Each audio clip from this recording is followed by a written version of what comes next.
Hello, everyone. Today, I'm so delighted to have Aaron Murphy with me as my guest. Aaron is the founder of Forever Home. He is a licensed architect and has over 15 years of experience as a business coach, as a speaker um, in the area of aging in place, advising people on how to create environments where people can live in their homes for their whole lives. And I wanted to learn more about his work and his passion. And so I'm delighted to welcome you to the show, Aaron. Thank you so much for having me. I've been excited to be on with you and have this discussion today. So you told me earlier that you've been an architect for 27 years, but 15 years ago, you launched an organization called Forever Home.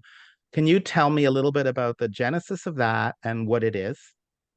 I can, yeah. So Forever Home's actually a fairly recent rebrand, just in the last 2 years, but I have been doing aging in place architecture for as long as I've been doing residential architecture. Out Uh, of Washington State, right? Out of Washington, yeah, just in the Seattle area, just west in a small town called Paulsbo, but we're known for this in a tri-county plus area because we've been doing it for a long time. We've been educating people about what we do. So tell me a little bit about it. What kind of who are you educating primarily, and what information are you giving them that is really making a difference in terms of the housing? Yeah, it's a good question. So when I started talking and sharing the information about aging in place, I was doing it at, Rotary and Lions and Chamber. And eventually, then you get invited to do it at the home show. And I got to do it at the Seattle Home Show. And eventually, you're actually at a national conference for ASA in Chicago. I got invited to go to Tokyo and do a TV show about Wow. it at the International Home Health Expo. So that evolved over time. But what I'm sharing is really the idea that housing can be the hub of your happiness, but it also needs to be empowering for every phase of life. And the spec builder, who is in charge of 95% of our housing stock, only designs a home for the first and second time home buyers. So nobody over 40 has really been thought about.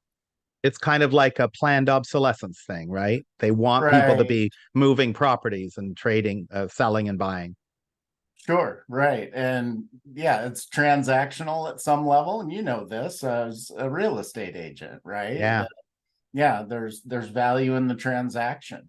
But most people that are interested in a spec home are the first and second time home buyers typically before you start thinking about what about the rest of my life and how should my house function if you're thinking proactively for this new longevity that we have, right? I mean, in the turn of the century, 1900, we lived 47 years. Now we live 78.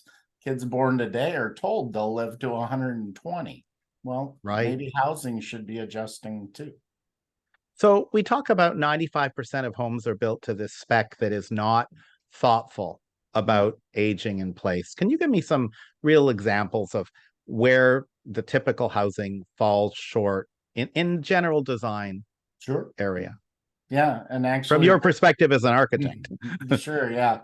Weirdly, this goes all the way back to when 10 acres was a forest, quite honestly, Mm. right? And you and I can talk that through in a minute, but you asked about the house specifically.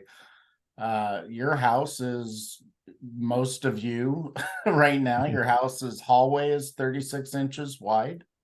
Well, ADA code compliance at your bank or at your doctor's office is 44. Your door to your bedroom and your bathroom are 2'6" wide right now. That's a You 30 should, inches. 30 inches. Yep. Yeah. Um, and it needs to be 34 clear by ADA code. So what I really bring to the table is all the commercial architecture experience that I have. And the ADA coming out in 1990 was a fantastic start. But it's, there's that we can go way deeper into that too. But specifically to the home, shower tub combo. That's a slip and fall hazard. The door swings in to your 5x8 bathroom. And EMTs can tell you statistically, you just cost me 90 seconds trying to save your life in your home because you've fallen and blocked the door. Wow. I hadn't even thought about that. Yeah. I do want to clarify for my listeners that although the ADA, we talk about the Americans with Disabilities Act, passed in 1990, was amazing civil rights legislation and set certain standards around some of the parameters Aaron is talking about, it actually itself does not address residential housing at all. That It's is correct. really about government housing and industrial and public spaces, and it only very marginally at the edges do its standards apply to residential housing. And fortunately, in some states, and because of fair housing laws, we've gotten some improvement in some building codes. But your point is really well taken. So we've got narrow hallways, we've got poor door widths, we've got still a preponderance of two-story buildings and houses that are being built that are not visitable even, or not even ground level accessible for a person who has a physical disability. Right. And Stephen, let's talk about that. Back to this actually started at the developer level, right? If you had 10 acres of forest, but your Mhm. retirement plan was to sell your acreage, well, then what you do is design a plat, right? With Mhm. 36 parcels to build homes on, right? Civil engineer lays it out. Well, your sellable product to retire, if you own that forest or whatever the land is parcels. Right. So first step, we design as many parcels as possible because that's what you're selling. That's your product. That means they are as small as legally possible. Well, then who do you sell to? You sell to a builder. What's your builder's product? Heated square feet. But you gave him a postage stamp to work with. So the only way he can go is up. Yeah. That's how we got here. And it Yeah. will continue to be true. But ask your real estate agent what's flying off the market. Single family, or sorry, single level Rambler, at least master, we call it primary now, primary Yeah. bedroom on the main floor, right? That's what's flying out. So that's what people are looking for. The 5 to 7 next buying cycles that you're going to watch us go through, the average being every 7 years you move. That's the theory.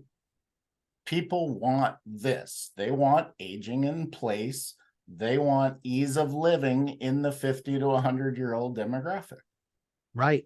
And so since most of our housing stock isn't adequate, what you're out there teaching people is how to make spaces work that weren't designed for the kind of access that we need, either as disabled people who self-identify that way, or as someone aging and finding they're having new limitations that they didn't have before. So what are you able to offer people for whom moving isn't an option, around fixing this housing stock, that or even having the conversation about fixing their housing stock for their own particular communities that they're serving or that they live in themselves? Sure. Yeah, I mean, on one level, I'd love to disrupt the entire spec building industry. And I do actually have a developer here in our town. He came to me having built 13,000 doors in Vegas. He said, here are the floor plans I want on these 26 lots. Just make them feel northwest, not southwest.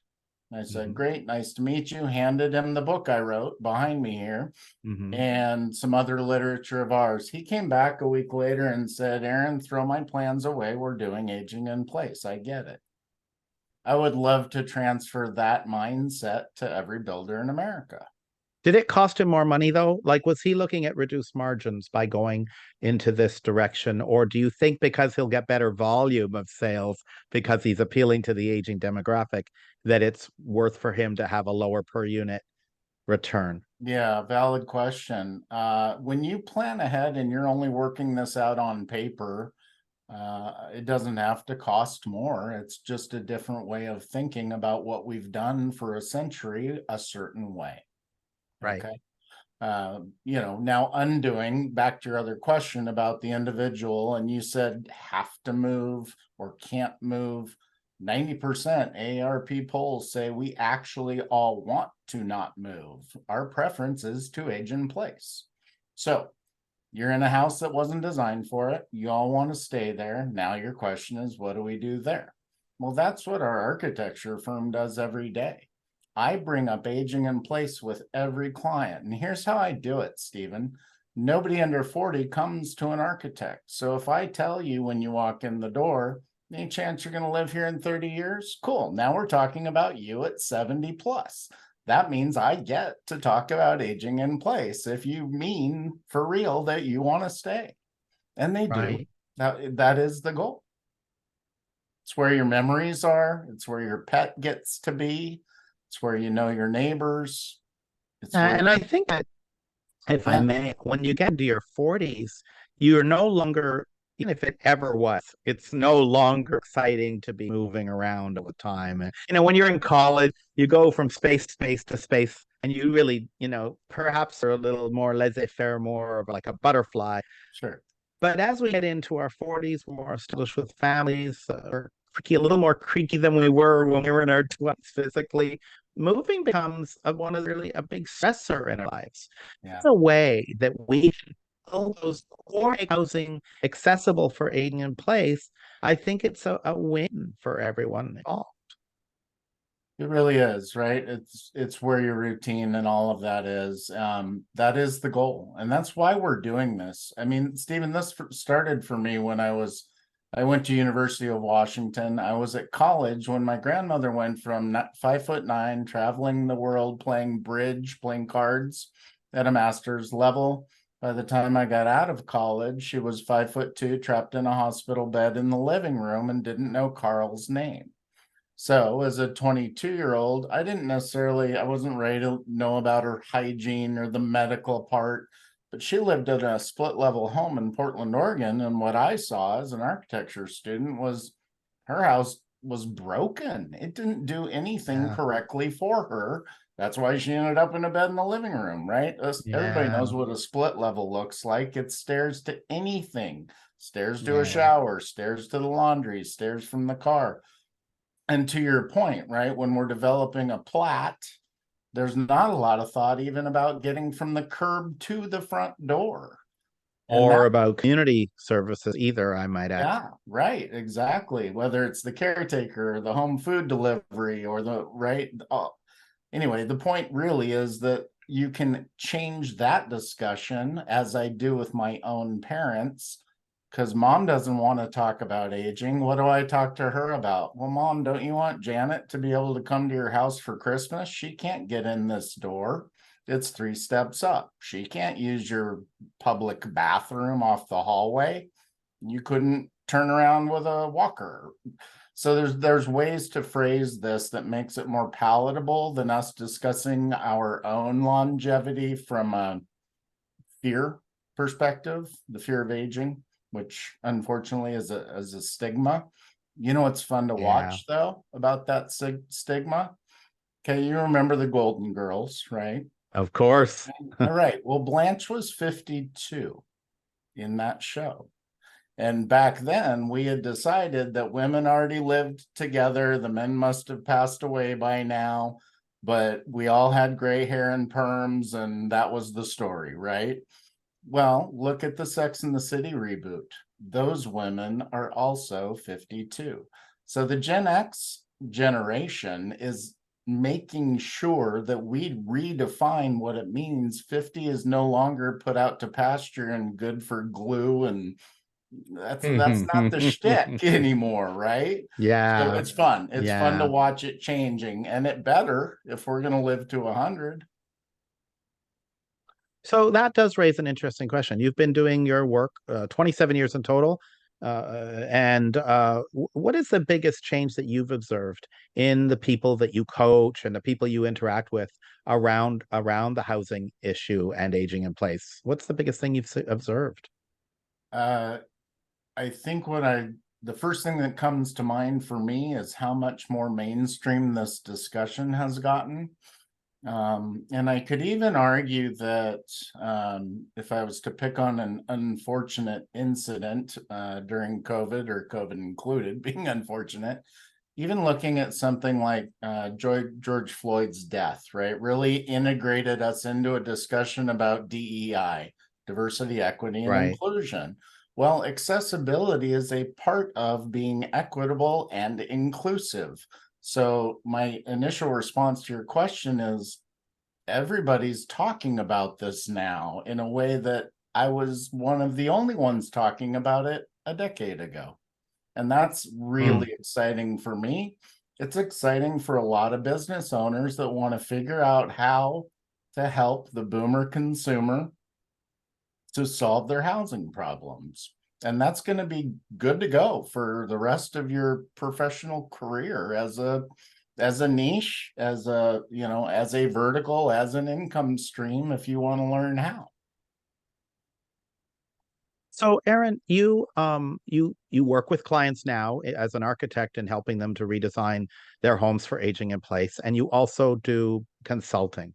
Can you tell my listeners a little bit about the consulting side? Who exactly coming to you, and what tools and services are you giving them that's helping them to push the needle on this issue of aging in place? Yeah, good question. So thank you for asking. So on the coaching and consulting training side, what we've done is after that decade of speaking real B2C, right? I'm talking at home shows, I'm talking to consumers. Well, our phone rings 125 times a year with zero ad spend in a tri-county area with incoming qualified leads for business on the architecture firm side. What I realized as this discussion got so much louder in the last 3 to 5 years, I need there to be 1,000 of me in the United States. And so Mm. we have, with Forever Home coaching and training programs, created the Train the Trainer version. For architects. For architects, for general contractors and remodelers, builders, OTs. We love working with occupational therapists because I have a book that tells me where grab bars should go. You have an experience that tells me if this client is left side strong, leg strong, muscles, right? You know, whether it's Parkinson's or MS, or when I design a house for somebody, we have these discussions because I can argue 70% of what we're talking about might be universal design, just better for everybody, and you don't even notice it, it just works. But we're also going to we're going to peel the onion and talk about maybe your medical history. What does family normally end up with between 70 and 90 years old that we can actually design safety in your home for? So I love that. we're now coaching business owners on how to learn what I did this past 15 years so that you can go out and be educating the public and getting inbound referral phone calls from qualified leads. Do you ever work with interior designers? Yep, absolutely. I had a lady on my show about almost 2 years ago now who had some really amazing ideas about her focus, which was on upscale kitchens and bathrooms, but around access, around making these spaces work better for people with different types of accessibility concerns. And so, I think someone like her could benefit so much from working with an architect who's sensitive to these things as well, right? Yeah, and honestly, I was raised quite modestly, and I do believe that more brains, more better, right? Yeah. I think no different with a real estate agent, no different with a mortgage or a elder law attorney, or to me, if you can get that thriving in place dream team assembled, you will get the best solutions, all things considered. Right. Well, I'd love to be able to talk to your financial planner and figure out how this fits into your financial longevity forecast. Right. Because I have different advice if you have $5 versus if you have $5 million. Right. It Well, affects. that does raise another question, Aaron. Yeah. Do you only work with people who have huge financial resources? And if people don't have big financial resources, how can we help them? Also a valid question. So I'm a Rotarian, and so I definitely believe in the gift of giving, and both, philanthropically, we do take pro bono work. We're doing We're designing here in our town an accessible playground right now.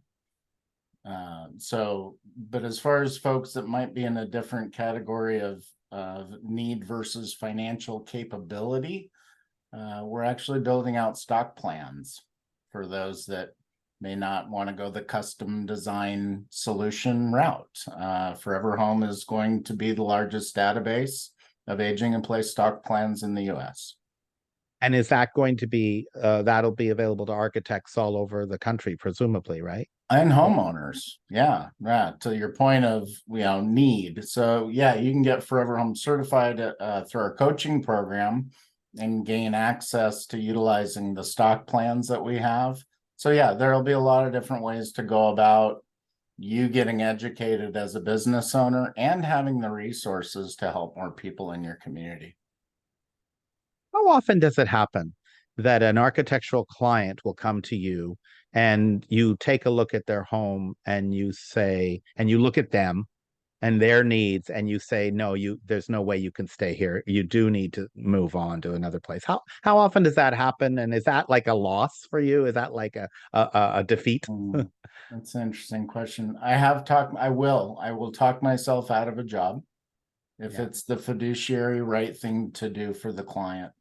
I have met parents and adult children, and I have pulled the adult children aside and said, it doesn't matter what we do in here, they are borderline hoarders, and doesn't matter how wide of a path I make, if they're going to fill it with crud, I'm afraid this won't work long term for what they actually need.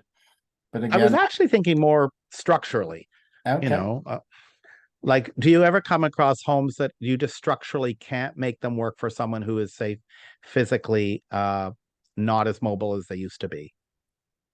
So my world works in a triangle: Yeah. scope, time, and money. You cannot only talk about two or one of them. My answer to your question is, first, anything is solvable with a checkbook, but the rest of the discussion is it worth it? Right. But the cost of moving is 20% of the value of your home when all mathematical inclusions are at the bottom line of the spreadsheet. And Yeah. so it is worth considering, can you invest a little more, whether it's reverse mortgage or a home equity line of credit, or I talk to them about investing in themselves. Again, back to the team, whether it's the adult parents that are going to help, the Gen Xers helping their folks, but I want that whole discussion because I like to think of it holistically, because my advice is a function of those multiple factors: happiness, right? Assistance to help, assistance to hospitals and doctors. And I'm going through this actually right now. And Yeah. unfortunately, when you are the child, your expertise means next to nothing. So I made a Oh, joke with a friend about a week ago. I said, I did not know that I would be nearing the height of my career around 50 years old and know so little. And what I mean by that is, but just ask my family. I have 4 teenagers who know it all. I have 4 aging parents who think I'm a child and know nothing. It's a very fascinating to be. I'm the poster child for the sandwich generation right now. Mm. And what a fascinating place to stand. But we have 80 plus parents not making decisions that we recommended 5 to 8 years ago, and it's Yeah. causing problems. Yeah, and that's not unique to you, of course. We No. see this, we see this, we see this, you know, where I see it a lot in my discussions on this podcast with aging caregivers Yeah. who have a disabled adult family member that they've been caring for in their home, and they have no plan for when they are no longer able to care for their now middle-aged adult child who is living in their home when they're no longer able to care for them. And a lot of it has to do with just a sense that nobody's going to take care of my loved one the way I can. And a sort of almost like an intense feeling that if they don't do it, not only will no one can do it, but no one will do it. Right. So it creates all kinds of challenges. I've spoken with advocates who consider this an invisible housing crisis that is going to be coming upon us like a tsunami when people are no longer care for their loved ones. Yeah. Um, and it has to do with aging in place too, Yeah. because a lot of these homes have never been properly uh, uh, redesigned, reconsidered, reimagined Mhm. for access. Just Yeah. lots of stopgap stuff that may not be that safe. Like you're talking about the shower door opener. That's a really, the way the shower door opens, a good example. Yeah. Yeah. Yeah. No, we've done designs where we took a garage and turned it into a bedroom and an ensuite bathroom for a 4-year-old with Rett syndrome. So there are, Great. right? There are ways to be Oh, yeah. proactive. And she was thinking, the mom was thinking about, once she's independent, why don't we go ahead and design a space and make sure it's working for when she does want to live alone if she is capable of it. Now, that kind of forward thinking would do wonders for where we need to go with our housing stock. So you were telling me before that your main inspiration to get into this, or maybe I misunderstood, you were inspired uh, parents, was it? My The Yeah, first my grandparents, and then actually it was two light bulbs. So yeah, my yeah, grandmother when I was in college. The second light yeah, bulb, Stephen, was 15 years later, in my young 30s. I bought a car off Craigslist, and two 63-year-olds brought me a vehicle. And I said, "Oh, whose is this?" "It's mom. She's 92. She finally gave up the keys." "Cool. Where does she live?"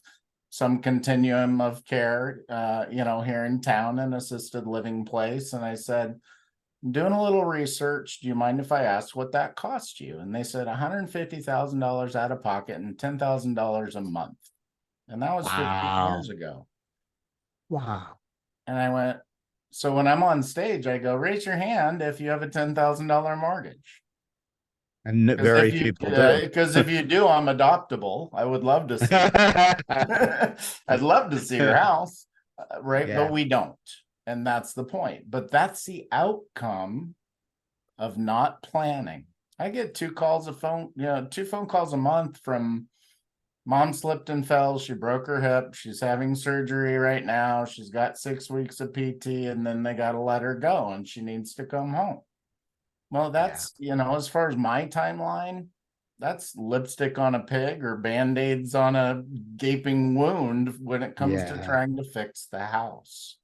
And yeah, that's why I've spent 15 years asking for proactive thinking, because we yeah, can keep you home. Even the environmental pressure of home ownership. I'm not telling you to hang your Christmas lights off the gutter and clean them while you're up there, but even having to find a plumber and schedule an appointment and mow your lawn and walk your dog, that is all good for longevity, just from the mind and body, use it or lose it, so that we're not sitting watching TV 40 hours a week when we're retired. Right. And so I've read statistically, I can't find the source at the moment, but that home ownership can add 8 years to your life. Well, when I also compare it to that assisted living outcome we just discussed, let's throw in the fall, the surgery, the hip surgery, the rehab, and then ending up in assisted living because we didn't plan ahead and now our house doesn't work. If I yeah, keep you home 10 to 15 years longer, I also have proven mathematically that I've saved you $500,000 in retirement. yeah. And this, unfortunately, many people struggle to look at their lives that way, to think about their money that way. Mhm. And in a lot of different ways too. Anyway, this has been really great, Aaron. I wish we had more time, but I really do appreciate this Yeah. conversation. I really admire how you've taken, how you've built from what you started to be able to educate others and grow awareness around the importance of this, and are now in a world that is beginning to pay more attention. So I'm glad that we were able to chat, and I'm going to put your information in my show notes so my listeners, viewers can connect you and learn more about your expertise, and who knows, maybe become clients of yours at some point. So thank you so much for your time today. I really appreciate it. Absolutely. Yeah. If anybody has any questions, go to foreverhome-us.com. And that's the right place to get started with a conversation with us. And if you mention that you heard us here with Stephen, shoot me an email and we can talk about a discount for coaching or a discount for one of our stock house plans. Oh, thank you, Aaron, for that. That's a very generous offer. I hope your phones start ringing off the hook because of that. And thank you again for your time. I appreciate it. Thanks. Have a great day.